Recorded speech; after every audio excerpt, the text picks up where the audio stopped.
Hey, once more, thanks again to Raycon for sponsoring today's video. As I mentioned before, Raycon earbuds such as their everyday E25 lineup are top-of-the-line wireless Bluetooth earbuds that not only start at about half the price as other premium wireless earbuds you might find on the market today, they also sound just as good and are backed by a select number of music connoisseurs and celebrities like Cardi B, Snoop Dogg, Melissa Etheridge, the list goes on. They come in a variety of colors, pick something to match your preferred aesthetic, and their sleek, compact design fits incredibly well in the ears, giving you a great noise isolating fit. Don't wear them near train tracks. They last about 6 hours on a single charge, but you can also charge up the carrying case to give you more playtime on the go. But as of late, I've actually been using them in the comfort of my own home, listening to music and podcasts while I'm finally trying to lose some weight. Hey, it's not as if I can or should go to the gym or other training facilities in this miserable year that is 2020. And you can save 15% off your order today by visiting the link down below, buyraycon.com/Somecallmejohnny.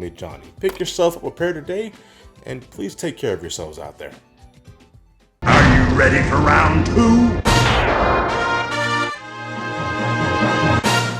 And welcome back to round 2, where I give a second look to a game I already reviewed, whether it's because of patch updates, DLC, or in this game's case, actually getting released. Holy hell, I know it's been about 3 years since it happened, but could you ever imagine we'd live in a day and age where the cancelled Star Fox 2 was uncancelled and fully released? About 4 years ago, I looked at the game during my Star Fox marathon, but that was merely a reproduction cartridge of one of the widely available prototype and beta builds that's been swimming on the internet for years. While functional and fun in some regard, it wasn't balanced appropriately and had an overall hollow feel to it. Its legacy would be felt for the remainder of the series regardless, playing a big part in how Star Fox 64 turned out, and was the major inspiration for Star Fox Command on the Nintendo DS. It's so weird to process though, because I remember mentioning how Dylan Cuthbert stated that a fully completed ROM of Star Fox 2 existed, and that's what he studied when directing Star Fox Command. And now it's legitimately out in the open. I thought for sure it was never getting released. After so many years of collecting dust, I seriously thought the Void was Star Fox 2's official future. But I also said that it would be great if it did get eventually released on the Virtual Console, seeing as how we got the first game in the Mother series released in that fashion. And I don't need to tell Mother fans this, but that game was on the shelf for years as well. But now Star Fox 2 is officially a thing, the direct sequel to the 1993 Star Fox on the SNES. Initially, it was only available as part of the SNES Classic, the thing you bought and unapologetically hacked to put more games into day one, but as these eventually went out of print, the game was made part of the widely more available Nintendo Switch online service. I will be looking at the game through my SNES Classic since I like to hold a Super Nintendo controller in my hand when I can. So let us be- what? I have to play level 1 at Star Fox first? Oh Jesus Christ, give me a second here.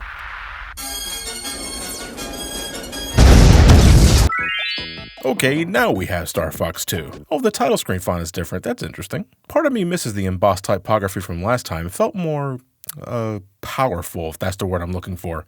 Alright, so the first thing I noticed, you can't pick expert mode from the start. Only normal and hard are available, and if you want expert unlocked, you need to at least score a B rank in hard mode while also making sure Corneria takes no damage, something that is not too difficult to accomplish, but no less nerve-wracking, especially considering I had to deal with something that took me by surprise the moment I started playing the game. They took away my homing shot. Where did it go? I left it here 4 years ago, it's not here anymore. Oh no. Yes, the charge shot does not have homing properties by default anymore. That's something you also have to unlock by collecting all of the general pepper coins in the given difficulty, and yes, the given difficulty. Unlocking the homing shot on normal only unlocks the homing shot on normal. Gotta collect all those coins again in hard and above if you want the homing shot for those specific difficulties. Something that'll take you multiple playthroughs to do because you can only explore planets that Andros is currently invading, and those are chosen at random when the game begins. He didn't invade the meteor base this round? Time for a reset. I mean, that's some way of encouraging folks to keep playing the game, considering that playthrough should take a little more than 40 minutes, with exception to expert, but why? Why the homing shot? That is something you have by default in Star Fox 64, for good reason. It was always an amazing tool to have in the earlier builds because it made up for the inaccuracies that came with standard aiming. The reticle does well enough centering your shot, but the control of Star Fox 2 is far from perfect, one part due to the game's inherent lag. The game might run better than the original, but it still chugs in intense battles, and the D-pad is not as accurate as an analog stick, and like in Star Fox Adventures,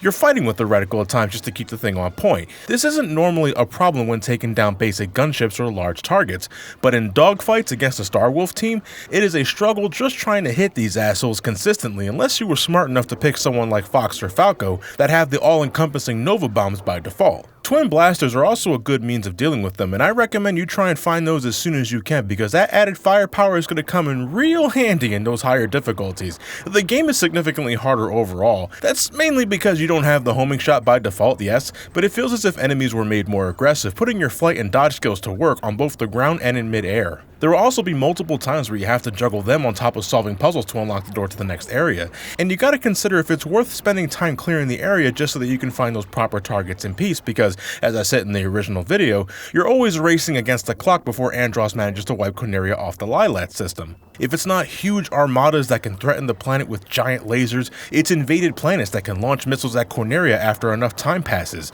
General Pepper can assist you with this satellite defense system, blasting obstacles out of the sky before they get a chance to cause problems, but even that can be infected with a virus that pretty much forces you to divert your attention away from your current problem, because if that corrupted satellite gets the chance, it fires straight at Corneria and that's it. Game over, it does so much damage. On normal mode, you generally don't have to worry about this, but on hard and especially expert mode, Star Fox 2 can get very hectic and it can put a lot of pressure on you given the time limit you have. Andross does not let up, man. He's such an asshole this time. You blow up his geisha mask one time and he takes it so personally. If you don't give a rat's ass about getting the max rank, you might find yourself letting Corneria take some damage deliberately if it means giving you less to manage for the time. But until you take care of those battleships and planets, they'll keep launching attacks until they're properly dealt with. But like the original game, there's incentive for playing in higher difficulties because you get to see more of what the game offers in terms of enemies and obstacles. And it's nothing as arbitrary as enemies just having bigger health pools and the like. There's things you can only see and experience in hard and expert. In fact, if you're thinking of getting this,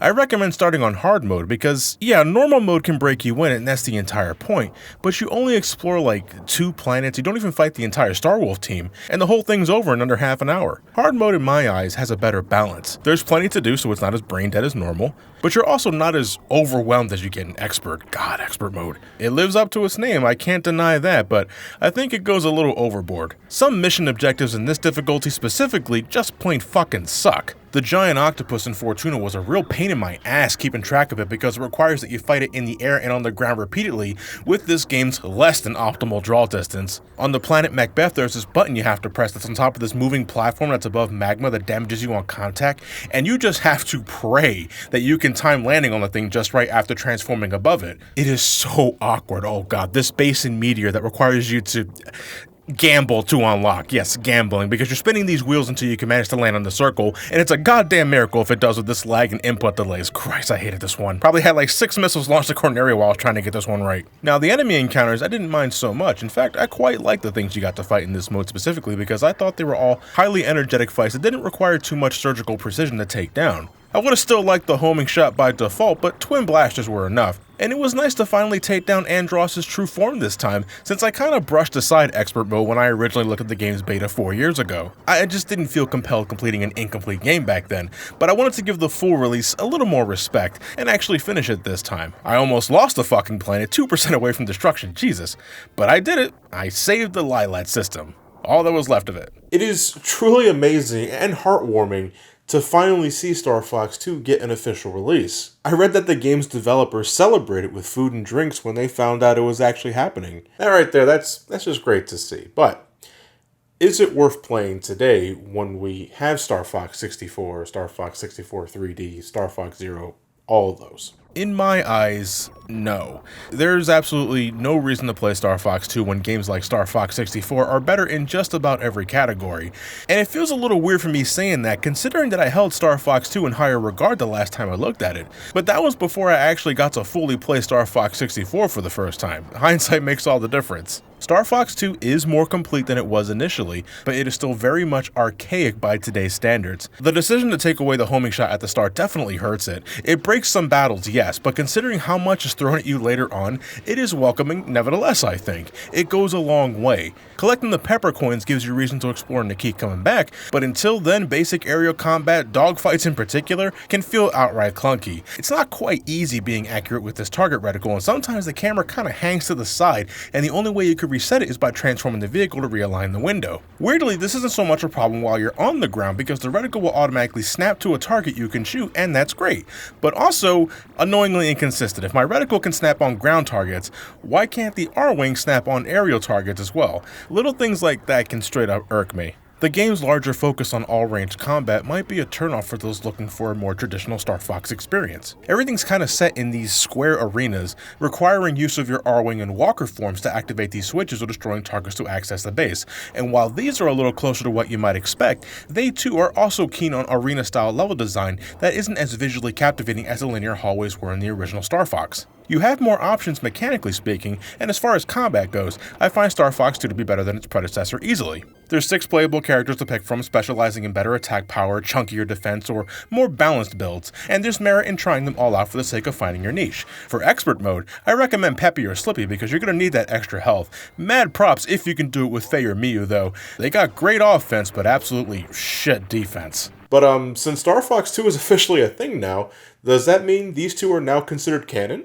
I hope so. Definitely need more girls in this sausage fest. And for the love of God, don't crystallize them. I mean, you can bring her back too. It's just, don't pull any of that curse shit. You know what I'm talking about. God knows when we'll see another Star Fox game though. Zero bombed in terms of sales, not helping that it was also on the Wii U. There was that Star Fox content in that Starlink game. I don't know if that was any good. Never had any interest in Starlink, and I don't see that changing anytime soon. You know what though? I don't think it would kill Nintendo to re-release Star Fox Zero on the Nintendo Switch. They'd have to redesign the cockpit view and all that, but I think it's feasible and would breathe some new life into the franchise because I don't think Star Fox Zero flopping was necessarily the game's fault, but the circumstances of the hardware it was released on. So I'd say give it another shot. I think Zero deserves another chance. Might be the minority on that, but you never know. Anywho, that'll do it for this iteration of round 2. I appreciate everyone voting in the poll I left in the Resident Evil 4 video, and damn, the numbers don't lie. So okay, Resident Evil will be going on a bit of a break while I focused on other things. And speaking of, we're heading back to the Shantae series next time, for Seven Sirens was just released at the time of this video's upload, and I gotta look at that. I gotta see how it stacks up against the other Shantae games. Will we finally get the game that'll usurp Shantae and the Pirate's Curse as my favorite Shantae game in the series? Here's hoping for a good time. And as always, thank you all for watching. Have yourselves a fantastic night. Stay safe, wash your hands, wipe your ass, all that other stuff. Please be safe out there. Have a good night, everybody. Take care.